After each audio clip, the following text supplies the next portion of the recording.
So thanks for joining me on the panel today, everyone.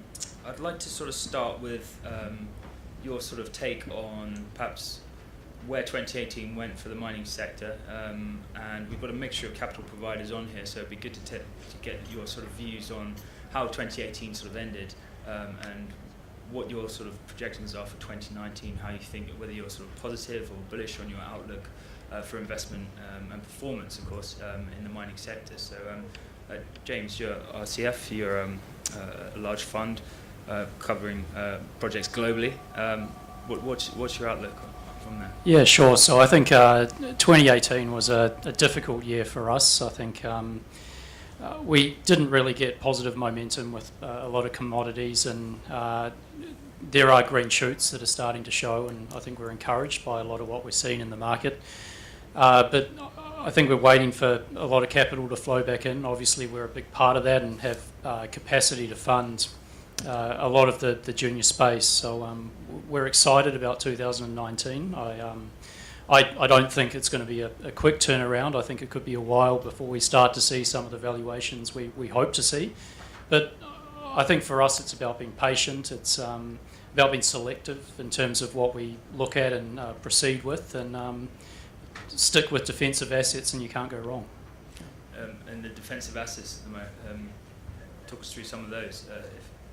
Yeah, so historically I think RCF's been relatively commodity agnostic, so we are looking for assets that are going to sustain, I guess, the business through a down cycle, and ultimately sustain us for a long period of time too, and allow us to realise an exit. So I think low on a cost curve is a very simple way of explaining it, but it's also about volatility in any given commodity. So understanding sort of what commodities do longer term in terms of cutting into that cost curve and making sure the business has the capacity to sustain itself through a period of negative margin.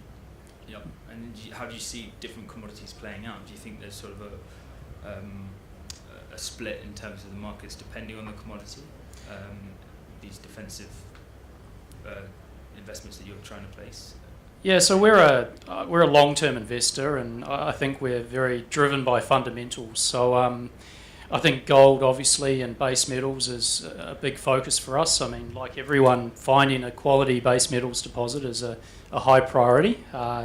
We're not driven by, I guess, some of the shorter-term speculative dynamics you see in some commodities, and long-term fundamental analysis is really what will support what we look for on a I guess investment basis. So it's not necessarily about what the market's excited about right now. It's more about where we see long-term value. We'll come back more onto that in a bit. Andrew, you're a large PE fund as well on here. How did you find 2018 went in terms of capital flowing into the mining sector, and are you quite bullish on 2019's outlook? On 2018 was an okay year for us. Nearly all the money we deployed was in acquisition financing, which was a bit of a theme in the morning panel. Some of those acquisitions turned out to be pretty accretive, so that worked well. Our portfolio was relatively well positioned. Nearly all our assets are cash flowing and not relying on the public markets, which is good. Our development assets in the portfolio, we either hold privately and manage ourselves with our own capital, so we're not too worried about the day-to-day dynamics of the public markets. And the ones that are in the public markets and at the development stage, as everyone knows, they're completely capital staffed. So we've been largely responsible for their funding going forward, which is fine if you've got capital to deploy, which we're in a fortunate position to be.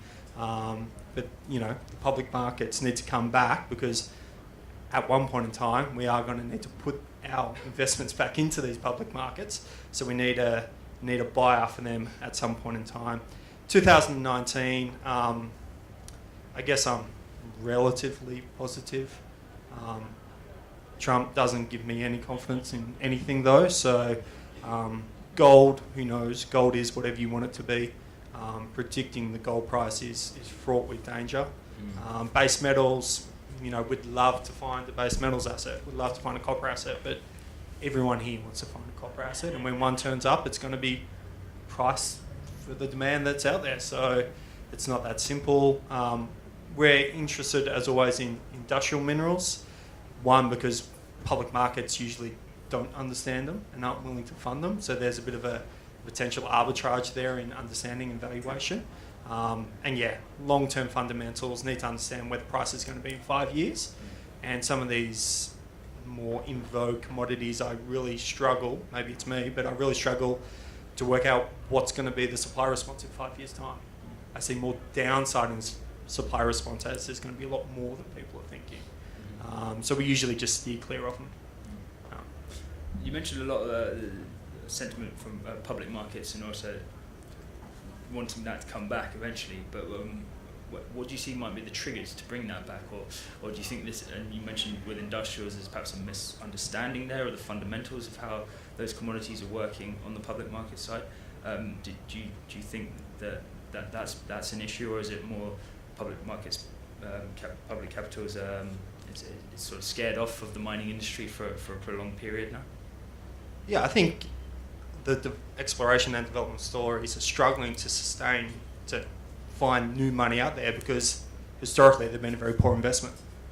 It's as simple as that. The risk associated with developing an asset has outweighed the return you've got. Unless you get your timing right, which is very hard to predict, it has not been a good investment. So sure, there's a void of capital there today, but it's for a good reason. What's going to bring people back is big premiums, right? People are going to get cashed out or merged into more liquid names, and then they're going to reinvest that money, try and double down. So they're in one gold story, got taken out, and they'll just reinvest a portion of that money into the next ones and next cab in the rank, essentially. So everyone thinks those sort of, the big boys emerge, now the next wave's coming, and I think that would be fantastic. In terms of industrial minerals, there's just not enough. The generalists aren't going to understand it. They struggle to understand mining.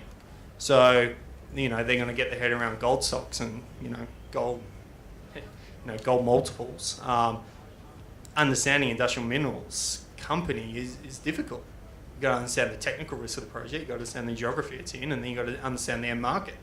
And how do you penetrate the end market? It's not simple. So unless you're really willing to roll up the sleeves, why would you go near it? Mandy, I'd like to bring you in here. What's the view from Kagiso, and how's mining fitting into your portfolio and analysis at the moment? What's the view from listed equity side? Thanks. I guess we're a valuation based company. So when we look at mines, it's really what is the value uplift that we could receive from it.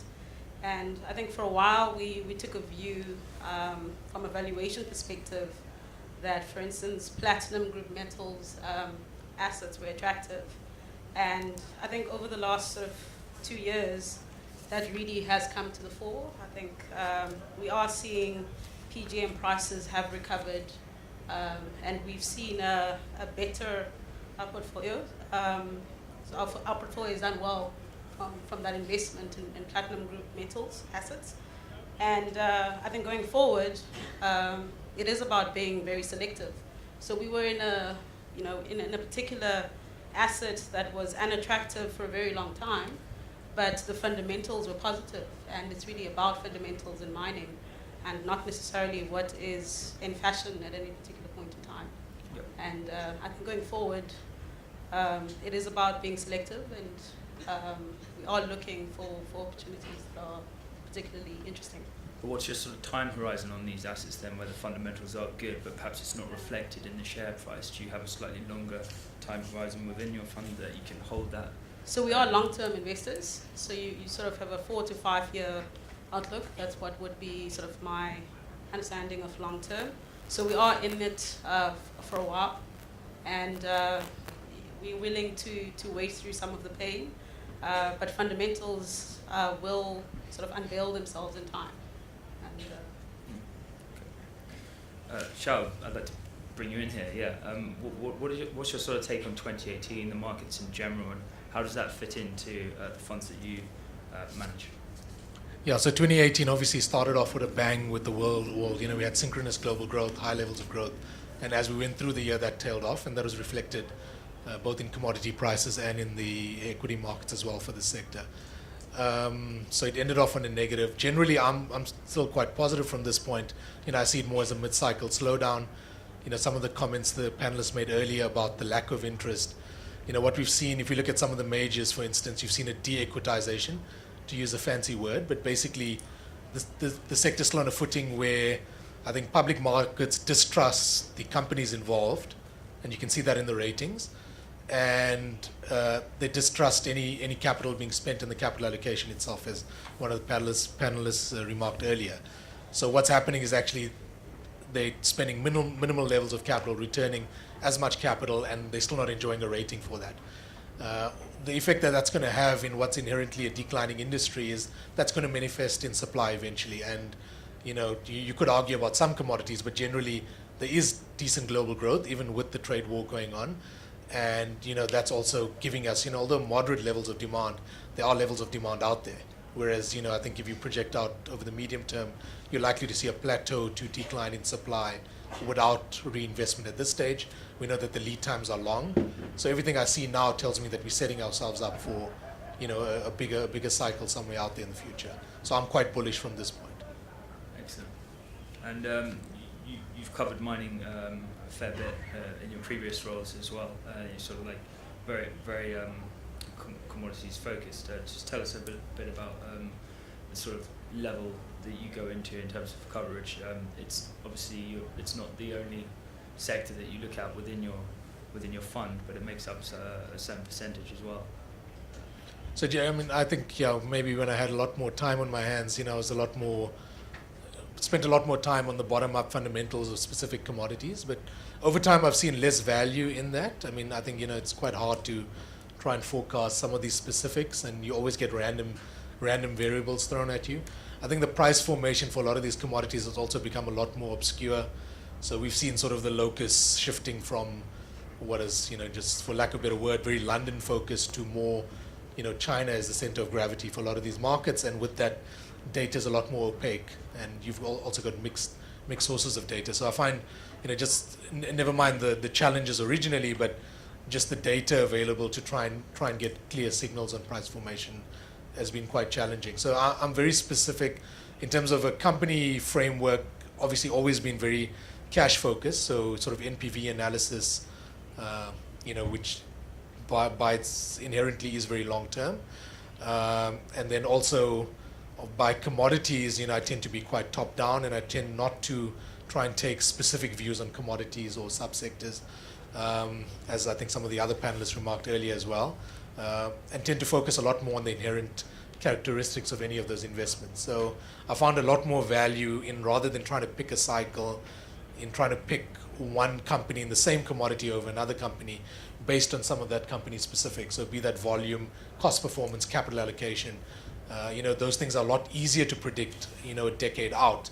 And you'll actually see that play out in the relative performance of what should be two similar assets. And to quite a large extent, you could see those deviate.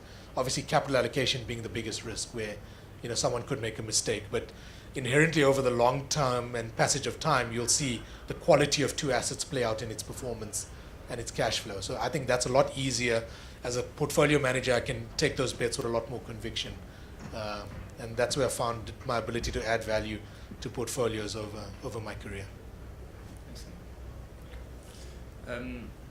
James, what's the sort of RCF approach when it comes to looking under the hood of companies? Are there things more than just the MPV, or what are you looking for? What are the triggers for you that attract you to a junior, for instance? Yeah, sure. So those that know us know that we're a technical fund. Our due diligence process is intensive. We have a number of experts that sit internally, including resource modelers, metallurgists, project engineers. So we do want influence and, I guess, buy-in to the way things are developed. And we use a due diligence process to understand whether we can work with a company. And I think beyond that, we forecast commodity prices. We do a lot of things internally, and I think broadly have a lot of understanding of each market we invest in and focus on building supply-demand fundamental models to support investment. So it's not a quick and easy process. I think certainly it also depends on the company we're investing in. So we do everything from early stage exploration, which is obviously a very different risk proposition, through to, I guess, development, construction ready assets. And the more dollars out the door, I guess, the more intensive and active we have to be in terms of ensuring that we understand it, and then ultimately have influence and, I guess, a position where we can bring our network and our 20-year track record to bear and making that company succeed and generate return for shareholders. You mentioned exploration there. Do you find that RCF's in an advantageous position, perhaps as one of the few private equity providers, or large private equity, that can operate or look at? We've certainly had a PE panel in London recently at the end of last year, and a lot of them don't go near earlier stage projects. Do you think RCS found a sort of a gap in the market if you geared up to operate there? Yeah, certainly I think the competitive space is different to what we see with the bigger private equity style transactions, but I mean, I think it is unique. We're leveraging skill sets we have internally to identify exploration opportunities, and that's less about investing in something from, I guess, that very early stage and supporting it right through to, I guess, construction and operations, and more about realising value from market dynamics that will drive exploration. So be it successful drilling results, early stage study work, or really picking a commodity and saying, well, what are some quality exploration names that we can invest in, and how do we get exposure? And I think it's an opportunity in the sense that there isn't big dollars flowing into that space, and we are well positioned to analyse and interpret, I guess, exploration opportunities globally. So certainly I think it will remain to be seen whether that's going to be a long-term viable strategy, but everything we're seeing to date is very positive. And I'll just add, I mean, it's all about timing. I mean, we need to get timing right, and if we do, I think we'll build a very sustainable portfolio that will realise value. So quite optimistic about working in that space, and it's very easy to do a lot of things with nominal dollars and drive a lot of value. So I think it's quite exciting. And you feel there's enough projects out there that are of enough quality, or in the early stage at the moment? Obviously, you mentioned it's a more arduous process to filter through or to work with, but is the quality of project, or the economic discoveries, let's say, coming through at a rate that you think will sustain mined ounces and that sort of gap in what the market needs at the moment? Yeah, I mean, certainly there's been a limited amount of investment in the early stage, and we're going to see that filter through into that pipeline, and it's going to be very competitive in, I guess, advanced study work, construction ready assets in a few years, because we're not seeing a lot of things move forward and get adequately de-risked aggressively. And I think that's a huge risk, and it's going to emphasise what we see in an upcycle. So I think there's value there, but certainly coming back to the timing question, I mean, these exploration companies need to identify something and progress it to a point where they're in the position to do that. That takes time. They'll need support. If we don't have the tailwind from the market, it's on a longer term basis not something you can sustain forever. So, I mean, I think it's not just about the projects, it's about the management teams and leveraging what we can to identify regions or themes that are worth pumping dollars into. So I think there's plenty of deal flow and plenty of exciting things to look at in that space. Okay. Andrew, what's your sort of stance on earlier stage projects? Not particularly for us. We're not set up to sort of analyse them probably as well as a bigger organisation like RCFR. We're looking to invest far more into construction financings, refinancing, acquisition financings. Just keen to get closer to the cash flows, essentially. Sure. So no, early stage exploration isn't our forte as such. Just on your question to James in terms of due diligence, where I could largely repeat everything James said. We're very similar, very technically based, very slow and methodical going in. But once we are in and invested, we're going to see it through for the next 3 to 5 years, which is very different to other investors. And one thing that has changed with Pacific Road the last 10 years is the focus on the management teams and the due diligence. One of the key focus with management teams is also ESG for us, making sure that they live and breathe ESG at the very beginning is far simpler than trying to push ESG principles onto them. So finding a good management team and incentivizing them to be aligned with preferable outcomes for us as a shareholder is also the key. Initially, we'll very, very technically focus. The rocks can't change. Let's do everything to understand everything about the rocks. But sort of morph slightly, still being very technically focused, but understand, management can destroy and create value very quickly as well. Yeah. So is that based around the track record of the management team, or perhaps to the approach, or a bit of both? Yeah, it's lessons learnt. Yeah. Yeah. So we've just seen good management teams create value and bad management teams destroy value. So it's going to have a big impact on how we view things. Going in there with the thesis of we like the rocks, don't like the management team, we'd rather just try and find both. Yep. And you mentioned ESG as well. In is that more of a sort of are you seeing a trend, let's say, between better ESG principles throughout the management of a company and more revenue, or more profitability from that company? Is there a correlation there, or is it more of a due diligence type approach? Yeah, I think that's a good question, actually.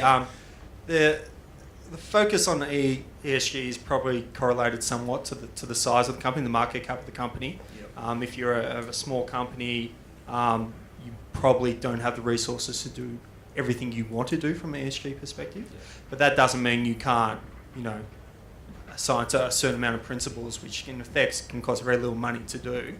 And you're dealing with the local communities and regulators. That shouldn't change depending on budgets. But yeah, it probably is a bit linear to the bigger the company, the more they build out when they go in the construction phase, they bring in the right people, for sure. But making sure that they have the view of doing it the right way from day one, irrespective of how big they are, is pretty important. Mandy, I read in your bio that you look after the ESG function at Keysia. How does that play into, not just internally, but in terms of your process on working with companies, selecting miners, etc.? Yeah, I think ESG is very important, particularly for mining. Not that any other industry is not important, but mining is an extremely environmental and socially intensive endeavor. So including sort of ESG metrics into our valuation and our investment case is important, because ignoring those aspects can have very material, can add material risk to your investment that you did not realize. So for instance, we look at sort of environmental metrics. So we've got an in-house sort of ESG scorecard that we would look at. And we use that as an engagement tool with companies that we invested in, to look at, are they doing the right things in terms of the environment? Are they compliant with local regulation on that aspect?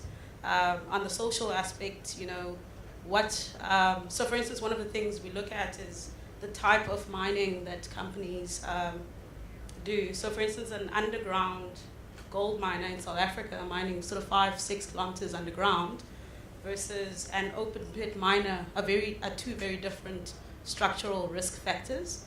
So the one, if you're mining a 90 centimeter panel with 4 or 5 people in that panel, and you tend to have sort of mini earthquakes in this environment, it's very easy to have a fatality, versus, an sort of a machine operator on an open pit mine, the fatality risk is very different.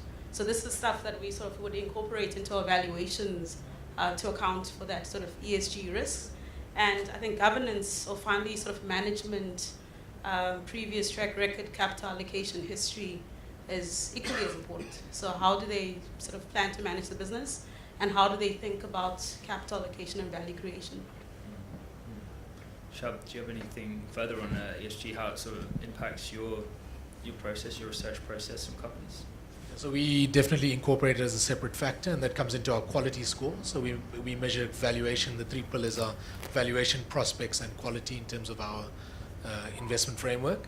ESG is a component of quality, but maybe just to add a little bit more color to the discussion thus far on ESG. I mean, I think there are some structural factors and some of the track record that you could incorporate, but over the last few years, we've tragically seen Samarco in 2015, and now this latest disaster at Vale.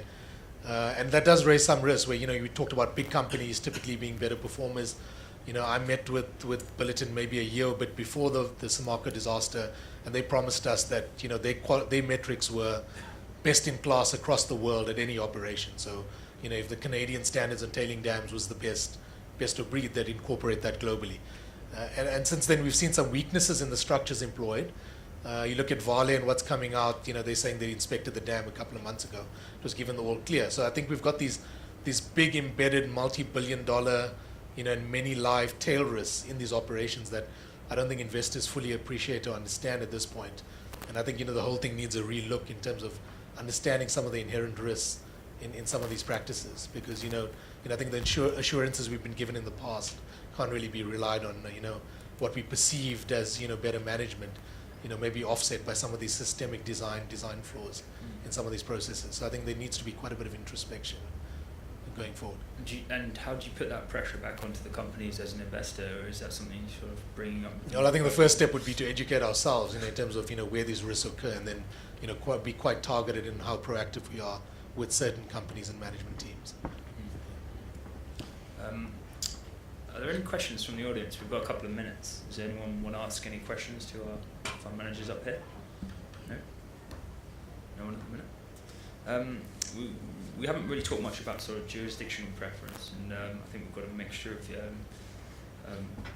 agendas up here, but what's sort of hot right now, or is it more coming back down to the fundamentals? James, if you guys are pretty global in terms of your coverage, but are you buying into the West African stories that we've heard this morning of most amounts of capital flowing into gold in West Africa than anywhere outside of Canada and Australia? Yeah, certainly. So, I think RCF has invested in 81 different countries, 30 different commodities. So, as you say, very global. We are invested across Africa. So, I think at last count it was currently 12 different countries across Africa. I'd also note that in our current, most recent fund, 2 of the 3 investments we've made are in Africa. So, we're seeing a increase in the, deal flow or opportunity in developing jurisdictions, and we're weighing that against investment in more developed jurisdictions where ESG factors are making it very cumbersome to negotiate through a permitting timeline. So we are very sort of diverse in terms of what we'll look at. We'll look at just about anything. We are a US-based company, so there are some implications with that.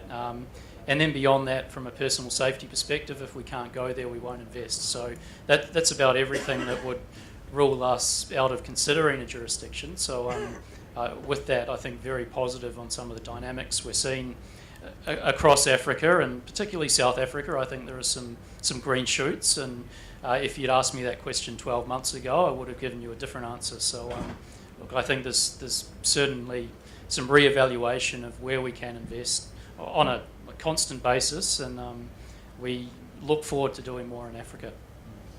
Mandy, your mandate's sort of more South Africa focused, but you look around the region as well. And are you quite positive for the outlook for mining within the stocks that you look at? Yeah, so for our South African focused funds, we'll be looking at sort of South African listed miners, and South African miners have become global miners, so that's always interesting. But for our global fund, for instance, we would look at fundamentals and what is attractive from a fundamentals basis. And we, if we incorporate the risk, we would invest wherever it's attractive. And at the moment, I think from a South African perspective, the new mining chart and some of the new regulation that's come in has been quite positive for South Africans specifically, from sort of de-risking the investment case in South Africa. And the new regime has also been an added positive. And we're pretty much out of time, but just very quickly, Andrew, anywhere that you wouldn't be looking at the moment, anywhere that's particularly hot? We're global mandate and US-based investors as well, so some places just full stop won't look at. Where would I go today? Look, we'll look at everything. Anything that comes in the door that we think is a sound project, we'll look in and then look at the country risk second and how ESG wraps into that. We're very reliant on previous experiences. So if no one within Pacific Roads ever managed or been on the ground or worked in a previous country, it's another big step of due diligence that we need to do. So we're a little bit prone to go back to where we've been, but in our second fund, we've put a vast chunk of that money into Africa. So obviously we're in the DRC, Kenya, Madagascar, Lesotho, invested all around the place. Happy to get comfortable with countries, but we won't go chasing super specky country risks. It's just not worth it. If you're going to be there for 5 years, something will go wrong over that 5 years. And if you run the risk of losing title, why be there in the first place? Shab, any final points on your approach to country risk? Yeah, I think investors need to be cognizant of resource nationalism. So I think it goes into the theme with other movements we're seeing globally. It tends to be more prevalent in the developing world as well. I think the worry for me from a sector perspective is that we are getting a lot of resource nationalism now, but it's also out of desperation. We haven't seen a lot of liquidity in a lot of these African markets. We hear companies constantly complaining about, let's say VAT lockups or liquidity trapped in country, inability to convert at market rates or very volatile market rates. So, I think that definitely is a concern for investors where, you may be able to project cash flow, but, can you convert that? And will that actually end up in your hands? Once you're locked in to a capital investment, you almost could be held hostage potentially in the future. So I think that combination of desperation and resource nationalism is quite a lethal cocktail for a lot of mining companies. Yeah, very key. Okay, look, we're flat out of time, but thank you very much to my panelists. Can we have a round of applause, please?